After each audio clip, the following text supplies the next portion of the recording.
بسم الله الرحمن الرحيم. الحمد لله رب العالمين، والصلاة والسلام على نبينا محمد وعلى آله وصحبه أجمعين. أما بعد، الحديث 241 عن أبي هريرة رضي الله عنه عن النبي صلى الله عليه وسلم قال: من ذرعه القيء فلا قضاء عليه، ومن استقاء فعليه القضاء.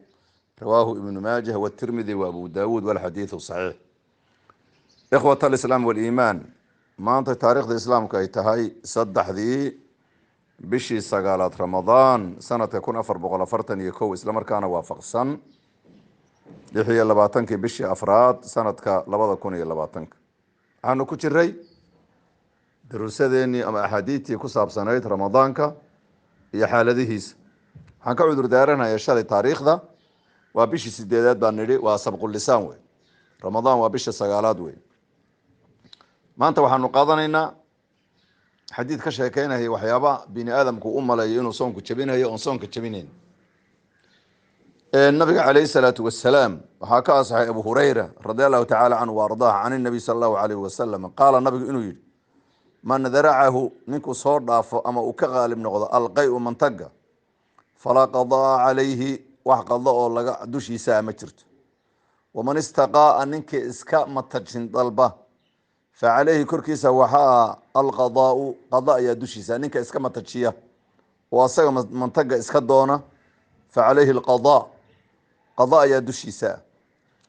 ikhwat alislaam waliimaan, xadiidka nabiga calayhi salaatu wasalaam xadiid cadiima oo kooban weeye. wuxuu nabigu noo sheegaya calayhi salaatu wasalaam: man daracahu lqay, darac waxaa la yihahdaa sabaqahu wa galabahu.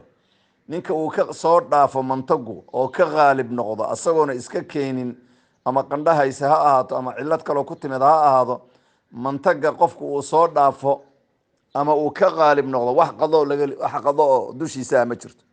soonkiisa kama jabin, afka muu iska dhaqahayaa, uu ka luqluqanhayaa, kadibna soonkiisuu wadanhayaa. taa waa xukun wey. man daracahu lqay-u, mantagu qofkuu soo dhaafo ama ka qaalib noqdo wey. waa inuu mantagu kusoo dhaafo ama uu kaa qaalib noqdo, macnaheedu inaad adigu ficilkaa uusan ku imanin weeyaan. wax qado oo lagaa raba ma jirto. qaybta dambe, waman istaqaa, ninkii laakiin dalba, iska matajin raadiya oo inuu mantagii iska keena isaga isku kalifa, ama wuxuu cabay ha ahaado, ama wuxuu afka iska geliya ha ahaado, ama wuxuu doona ha ahaado, isagu iska keena, facalayhi alqadaau, qada ayaa laga, soonkiisi waa jabay.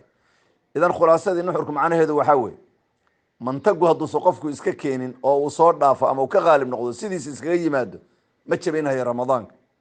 amaa qofku hadduu iska keeno, afka gacanta geliyo ama wax lamida uu sameeyo oo uu saa iskaga matajiyo, soonkiisi waa jabahayaa. idan arrintaa in la ogaado wey. saa darteed inuu qofku ka dadaalo wey, markuu cadayan hayo iyo wixii lamidka oo carabka xooqa hayo, inuusan horey u gelinin, oosan mantagii waxa uusa maarata iska keenin, inuu aada isaga ilaaliyo wey. laakiin haddii xanuun iyo qandho qabatay darteed uu mantaga oga yimaado, falaa xaraja, wax qadoo dushiisa lagu leeyahay male. idan halka waa fiqigaas waxaanu ku baranay mantaga labada xaalo inuu kala leeyahay. hadduu sidiisa kaaga yimaado, kusoo dhaafo ama kaa qaalib noqdo, qado laguguma leh. haddaad laakiin iska keenti, noocaa doontaba aad iskaga keenti, ama afka aad farta iska gelisa, ama cadaygii aad isku xoqday aad ku mantagti, ama wixii lamidka, waxaa weeyaan qada lagu le, wuu kaa jabinayaa soonka. adi ficilkaa iyo arrin adu aad samaysay darteed haddaad iskaga keentay, soonkaadi wuu jabi. laakiin shay aad shaqo ku lahayn adigu, hadduu mantagi ku yimaado oo gows kusoo dhaafo, qada laga, soonkaadi waxba ma noqonayo. taas waa axkaamtii maanta xadiidka aanu ka qaadanay wey. xadiidkuna waa xadiid saxiix. waxaan rabaa inaan intaa kale aan ku daro waxyaabo fara badan oo dadku inuu maaratay soonku ka jabinhayo ay u malaynhayaan, oon laakiin soonka aan jabinayn. waxaa kamid a gororkii baa kamid a. waad gorortay, sankaa kaa yimid dhiig, soonkaadi ma jabhayo. jirkaa kalea dhiig kaa yimid oo meel baa ku dilaacday, nabar baa jirka kaaga dhacay, dhiig baa kaa yimid, soonkaadi ma jabhayo. fin iyo waxbaa kaasoo babaxay iyo baxdin iyo waad iska dhiijisay, soonkaadi ma jabhayo. iligii baad cadeetay, waa ku dhiigay, soonkaadi ma jabhayo. haddaadan liqin wey, inaad iska tufti baa lagaa rabaa. taasu waa qayb wey. qaybta labaad ee ku xiga maaragtay qabayska wey. haddaad qabaysatay duhurkii, casarkii aad qabaysati aroori aad qabaysati galabkii aad qabaysati wax dhibaataa soonkaadu male hataa haddaa biyo iyo baraag ama bad ama webi aad tiimbati soonkaadu waxaa ma noqonayo bishardi waa inayna afka iyo sanka waa inayna biyuhu kaa gelin marka haddaa biyo mukhurati ama aad qabaysatay galab iyo nis hore waa isku mid wey qabaysku soon ma jabiyo waxaa kale oo soonka jabinayna jirka waxaad marsatay oo saliidda kareem baad jirka marsatay subag baad marsatay saliid baad marsatay iyo wixii lamidka jirkaa cabay soonkaa ma jabahayo waxba jirkaa wuxuu cabay waxba kuma yeelayo soonkaadu ma jabinayo waxaa ku yimid qataraadka waxyaabaha laisku tifqiyo indhakuul buu qofkii gabadhu marsatay haddii doonto carabkeeda indhakuulka ha ka dhadhansato oo indhihii intuu kasoo dhibcay carabkii dhadhan ha ka dhadhamiso way iska tufaysaa indhakuulka soonku kuma jabo isha waxa dawada laiskaga dhibciyo soonku kuma jabo dhagaha waxa laiskaga dhibciyana soonku kuma jabo laakiin afka iyo sanka wixii laiskaga shubo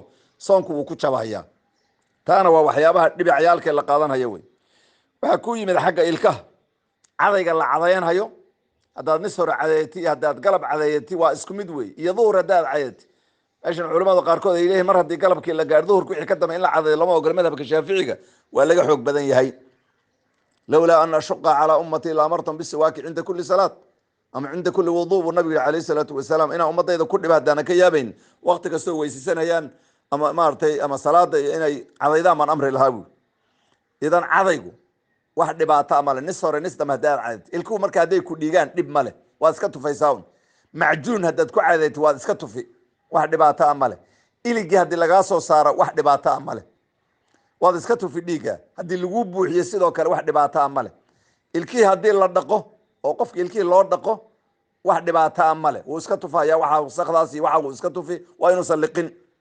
waxyaabahana waa waxyaabaha iliga ku saabsan wey toobinka haddii lagu toobo waanu soo sheegnay haddii lagu toobo ooda marka dacfi aada dareemaynin wax dhibaataa male haddaad qandhaysantaho dhiiggii taxliilu dam lagaa qaado dhiiggaada la fiirinhayo wax dhibaataa male qof haddaad dhiig u bixisay wax dhibaataa male laakiin dhiig haddii lagugu shubo soonkaadu wuu jabhaya dhiig haddii lagugu shubo soonku wuu kaa jabhaya laakiin dhiig lagaa qaaday iyo toobin lagu saaray dalaan jirkaada intii la sarsaray dhiig laga sii daayey qof aad dhiig u bixisay ilig lagaa soo saaray oo ku dhiigay waxaasoo dhan soonka ma jabinayo heelada bahasha liyaada ee qofka neefta qaba ee neefta ku istaagta afka lagaga buufinhayo waa inuu iska tufaa dhacaankeeda inuusan liqin saa hadduu sameeyo sidoo kale ma jabinayso heelada noocaasoo kale ma jabinayso bishardi waa inuu iska tufo oo waxyaabaha hawada lagu buufiyey waa inuu iska tufaa barfuun hadduu qofku ismariyo iyo catir ismariyo wax dhiba maaragtay soonkiisi ma jabaayo wax dhibaato uu leeyahay ma jirto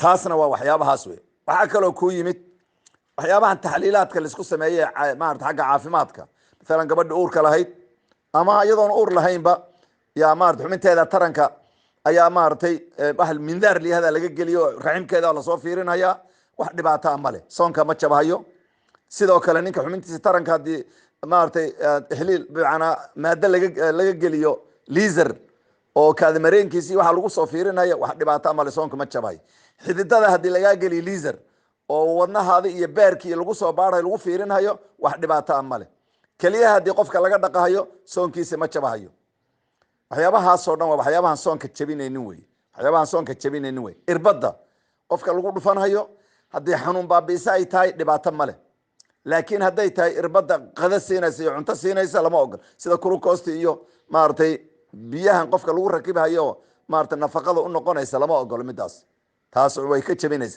laakiin irbadda xanuun baabiisada oo qandhada ka jabinaysa xididada laga dhufanayo ama gadaashii maaragtay lagaga dhufanhayo wax dhibaataa midaa male waxyaabahaas waa waxyaabahan hadda aan xusuusnahay oo isleeyahay maaragtay waa qofku muhiim bay u tahay in lagu baraarujiyo soonka dhexdiisa qublada lamida zawjadiisa hadduu dhunkado oo nin iscelin kara uu yahay oo intaa uusa dhaafin wax dhibaataa male soonka dhunkashada ma buriyo wax dhunkashada burinaysa male soonka ma burinayso maalan zawjadiisi uu tataabtay shahw uu dareemay waxba kama imanin laakiin waxaa ka yimid madi baa ka timid dhacaamna baa ka yimid aan shahwo ahayn waa nijaaso weeyaan soonkiisa ma jabayo wuu maaragtay wuu iska dhaqahayaa un waxaa ku yimid habeenkii bay labadii reer ee maaragtay zawjkii iyo zawjadii baa isu galmooday oo habeennimadkii ayagoona qabaysanin baa waagu u baryey dhib male soonkooda way iska qabaysanayaan gabadha xaydka qabtay xaydka waa ka go-ay siqda dhexe iyadoona qabaysanin waa ku bariyay soonkeedii horey ka niyoonaysaa marka waxa weeyaan way qabaysanaysaa. inahaas waa inaha isleeyahay way u baahan yihiin marka waa wax la baraarujin kara wey. in sha allahu tacala ilahi subxaana watacaala waxaan weydiisanaynaa biasmaa lxusna wa sifaati alculaa inuu maaragtay xaqa nudsan ugu irsaaqo xaqa raacitaankiisa. hal mar baan xadiidka ku celinhayaa. alxadiidu 241 can abi hurayrata radi allahu canhu can الnabiy sal allahu alayh wasalam qaal man daracahu lqay'u falaa qada'a calayhi wman istaqa'a facalayhi alqadaa'u rawaahu ibnu maajah wa abu dawuud watirmidi walxadiidu صaxiix. hada wsala allahu calى nabiyina muxamadi wcalى alihi wasaxbihi ajmaciin. wasalaamu calaykum waraxmat اllahi wabarakaatu.